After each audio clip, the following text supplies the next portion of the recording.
За өнөөдрийн хичээлийн зорилго бол Монгол орны хөрсний дахар үе давхрын талаар мэдээлэл олж авах. Юу юм бэ гэж байна гэсэн. За сул бичгээ нээгээд сул бичгээсээ хөрсний дахар сэдвээр уншаад үзье.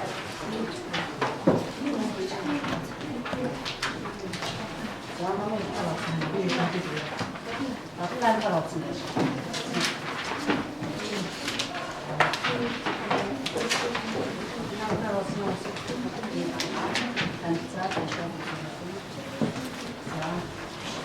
Хөрс яагаад олон янз өнгөтэй вэ? Хөрс олон янзын өнгөтэй хасна. За ямар өнгөтэй байх вэ?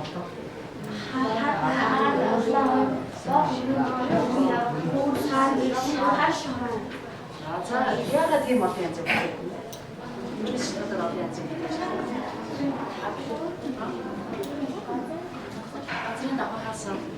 Азийн давхар. За яагаад давхар шиг юмнаас олж бий бол?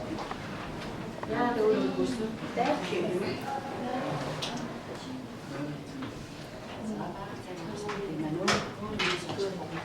За шиг манай төвөг зогтод ямар хөрс байдаг?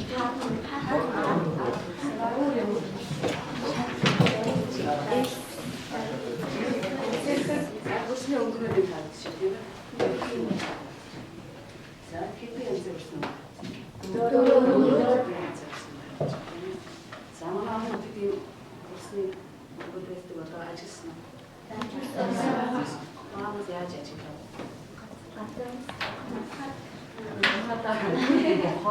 Районын зарцаа нөхрөө тогтов.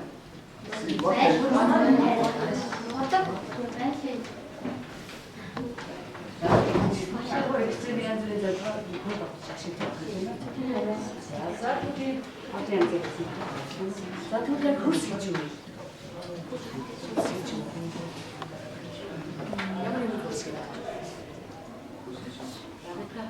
Баа нэг давсан хөрс гэж байна. Ямар ч зүйл.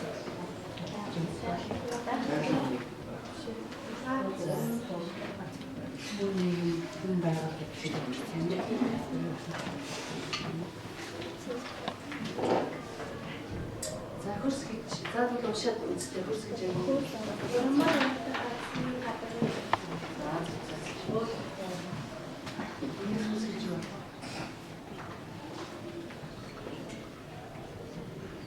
Яг өөрийнхөө бодлоо хэлдэг та. Нам уншиж хэлдэг.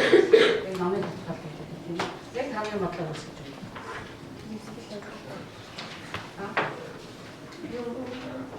За шараа хэлдэг шин. За шараа гэж юу хэлээд явна шүү дээ цааш хэлээ.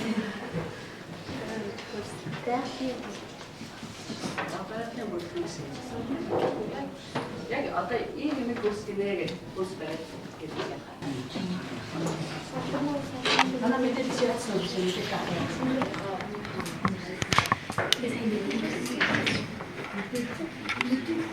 Аа түнч асууж байна. Олцсон байна. Шийдэх гобот.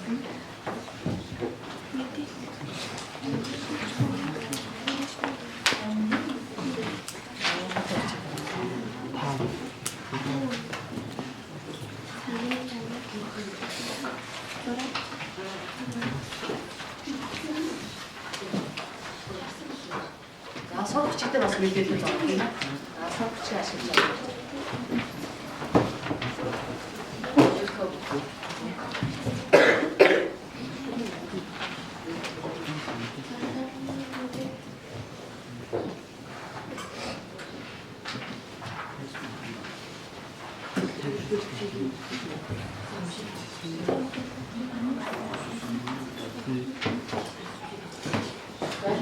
Одоо соргоод орчмын хөрсний дээжүүд байна шүү дээ. Дээжүүдээс авч явж байна. Хаадлын.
Мянган жилд бүрэлдэн бий болдог.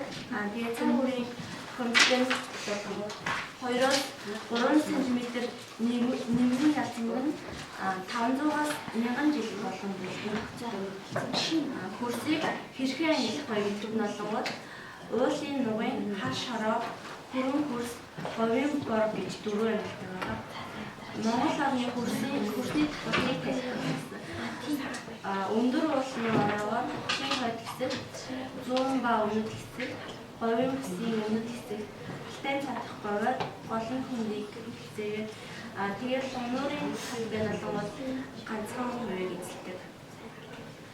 Хөрс бүрэлдэн байгальд цаг үртэй хишгэн болдог талаар жишээ гаргана дүнэлт хийсэн. Түүнүүд эрдэсчүүд болгийн өргөжлөн агаарын температур хашиг зэрэг уур амьсгалын нөхцлөөс шалтгаална. Жишээ нь олонгод нартай байх үед газар хуурай чих дорн борооорсны дараа чихтэй болно. Жишээ. За дараагийн баг тань яаж. За баярлалаа. Үүсэл зүйлс өөр амьсгалын агаарын сулаас агаарын чихсэл агаарын сард агаарын чихт бас агаарын заахад сонсож байна. Өөдөө нугай хар шорон хүрэн хөр говийн баг гэж дөрөв ангидаг. Тэгээд говийн баг гэж дөрөв шорон ангид 6-аар илэрхийлж хийсэн байгаа. Тэгээд Монгол орны хүснийг дархалтыг тайлбарлах дээр Монгол орны байгалийн газар өөр хөрсөв шимж ятдаг. Хөрсөв шимжээрээ ятдаг. Тэгээд хөрсөв бүрдэн тухай ургамлын сэндүү ургахгүй болно. Бид зэмжихгүй. За баяр. За дараагийн баг. Надад аамлаад хэлсэн. За дараагийн баг. Хөрс үсэг хүчин зүйлэн хөрс үсгийг өөр амьсгал их чуулгад организм анхны хавьд цаг заахад сонсож зүрх шавлаг, эсрэг, тосрог гэсэн 3 ангилдаг. Тэгээ Монгол орны хөрсний халтыг тайлбар. за зөвдөө Манай хоосол гэж ангилдаг. Нэрийн баг хуурай гэж ангилдаг гэсэн хэлбэр. Хөрс бүрэлдэхүүн гадаа байгаль цаг үргэлжлэх холбоотой. Жишээ гадмаа хөрсний биед шин чанар химийн метод организм эцэг хөрмөлт газар хэлээтэй үүнд бол хүчин зүйлс өөр талтай орчин эдэс чөлөөгийн өргөжл агаарын температур чих зэрэг уур амьсгалын нөлөөлөхөөс хөрслөөс гадна байгалийн уураас болж хөрс эдгэж уурлын төлөвлөг эдгэж том хэмжээтэй хад асгаас хайраг улмаа таасны жишгэмдэг лав. За баярлалаа. За дараагийн баг. Хөрс үсгцүүд 5,000-аас 7,000 чанартай учраас удаа хугацаанд тэгээд хөрсийг нөх ангилахаар эсрэг хийж авах цаасан хөтлөж 3 ангилдаг. Манай орнд хамгийн элбэг дагсан хөрс нь хээрийн баг хуура хээрийн хөрс байдаг. Хөрсийг бүрдэн тогтох нь байгаль цаг ууртай бүхэн холбох талаар тайлбарлан жишээ гаргасан.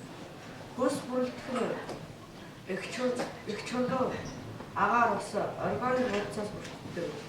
Хатуу хөрсийг цаг агаараа халуун байдаг. Чиглэг хөрс нь бороо уснаас бий болдог. За баярлалаа. За ямар алдаа байна? Анзаарав. Багт алдаа байна уу?